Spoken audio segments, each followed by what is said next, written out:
சேரன் மனசை குளிர வைக்கிறதுக்காக சோழன் செஞ்ச விஷயம், கல்யாணத்துக்கு தயாரான கார்த்திகா, இந்த மாதிரி இன்னைக்கான ஐயனார் துணை சீரியலில் என்னென்ன நடந்துச்சு அப்படிங்கிறது இந்த வீடியோவில் நம்ம பார்க்கலாம். ஸோ ஐயனார் துணை சீரியலில் கார்த்திகா கல்யாணம் பண்ண போகிற பையன் எப்படி இருக்கா அப்படிங்கிற மாதிரி பார்த்தே ஆகணும் அப்படிங்கிற மாதிரி நினச்ச சோழன் கண்ணுக்கு கண்ணாடி, முகத்தில் மாஸ்க், இந்த மாதிரி எல்லாமே போட்டுக்கிட்டு கார்த்திகாவோட வீட்டுக்குள்ளே நுழைஞ்சிட்றாரு. அங்கே ஃபோட்டோ எடுக்கிற நபரோட பக்கத்தில் இருக்கிறதுனால ஃபோட்டோ எடுக்க வந்திருப்பாரு அப்படிங்கிற மாதிரி கார்த்திகாவோட அம்மாவுமே நினச்சிக்கிறாங்க.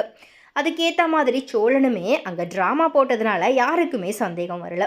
அதுக்கப்புறமா கார்த்திகாவோட சேர்ந்து ஃபோட்டோ எடுக்கும்போது கார்த்திகா கிட்ட, எங்களை ஒரு நாள் முழுக்க கோவிலில் காக்க வச்சுட்டு நீ இங்கே சந்தோஷமாக நிச்சயதார்த்தத்துக்கு தயாராகிட்டியா? நல்ல வேலை எங்கள் அண்ணன் உன்கிட்ட இருந்து தப்பிச்சிட்டான். உனக்கு இந்த மாப்பிள்ளை தான் சரியாக இருக்கும், அவன் மூஞ்சியும் மொகரையும் பாரு, இந்த மாதிரி சொல்லிட்டு கார்த்திகாவை வெறிப்பேத்தி அங்கிருந்து கிளம்பிடுறாரு.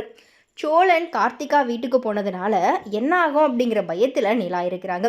ஆனால் பல்லவனும் பாண்டியனும் எங்கள் அண்ணன் இந்த மாதிரி விஷயத்துல எல்லாமே கில்லாடி, எதுலேயுமே மாட்டாமல் எஸ்கேப் ஆகிடு வந்துடுவா அப்படிங்கிற மாதிரி சொல்லிக்கிட்டு இருக்கும்போதே சோழன் மொபைலில் இருக்கிற கார்த்திகாவோட மாப்பிள்ளை ஃபோட்டோவை காட்டுறாரு.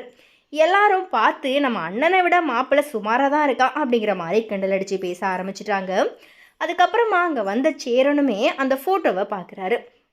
மாப்பிள்ளை நல்லா தான் இருக்காரு, ஆனால் கார்த்திகாவுக்கு இன்னும் சூப்பரான மாப்பிள்ளை கிடச்சிருந்தா சந்தோஷமாக இருந்திருக்கும். கார்த்திகா ரொம்ப நல்ல பொண்ணு, இந்த மாதிரி மறுபடியும் கார்த்திகாவோட புராணத்தை பற்றியே பேச ஆரம்பிச்சிட்டாரு.